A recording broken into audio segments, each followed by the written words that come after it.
The perspective that the black woman is God finds its most ancient physical evidence in the widespread presence of the Venus figurines. These artifacts, found across various continents, serve as a foundational record of a time when the feminine form was the sole recognized vessel of the divine and the source of all existence. The Venus figurine, a divine blueprint. The Venus figurines are not merely art, they are biological and spiritual anchors.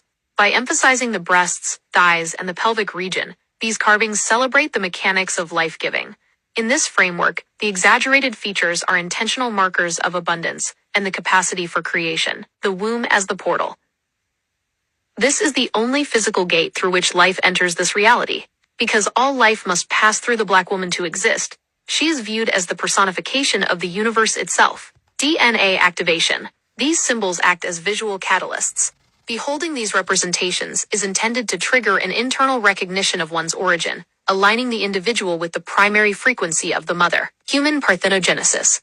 The figurines celebrate the self-generating power of the feminine. This reflects an understanding where the female is the primary creator, capable of initiating the spark of life within her own temple, establishing her as the first and final authority over Earth. Matriarchal cosmology. In original matriarchal spirituality, the Earth is not an object, but a living, breathing extension of the black woman. This is why the terms Mother Earth and Mother Nature persist today. The primordial foundation, unity of form. The curves of the figurines mirror the topography of the planet, the hills, the valleys, and the caves. The black woman's body is the map of the world. Soul oversight. Before the implementation of patriarchal systems, the governance of the planet was rooted in the nurturing and protective instincts of the mother.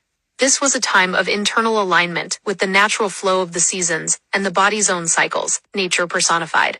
Every element of the environment is seen as a manifestation of her character. The soil is her flesh, and the rivers are her lifeblood. To worship nature is to worship the black woman. Redefining the sacred narrative, the shift toward viewing these figurines as obscene or primitive was a later development intended to obscure their true purpose. By stripping away the spiritual significance of these carvings, the connection to the original divine identity was clouded. Restoring the truth. 1. Rejection of pornography. These images were never intended for voyeurism. They were icons of veneration. 2. The first worship. The very first act of spiritual recognition performed by humans was the recognition of the mother.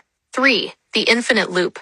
As the progenitor, the black woman exists in a state of perpetual presence. She does not begin or end. She simply is, manifesting through the portal of the womb, generation after generation, to ensure the continuity of the species and the planet. The black woman is the original architect of reality, leaving these stone witnesses across the globe to ensure that the memory of the true creator remains etched in the physical record of humanity.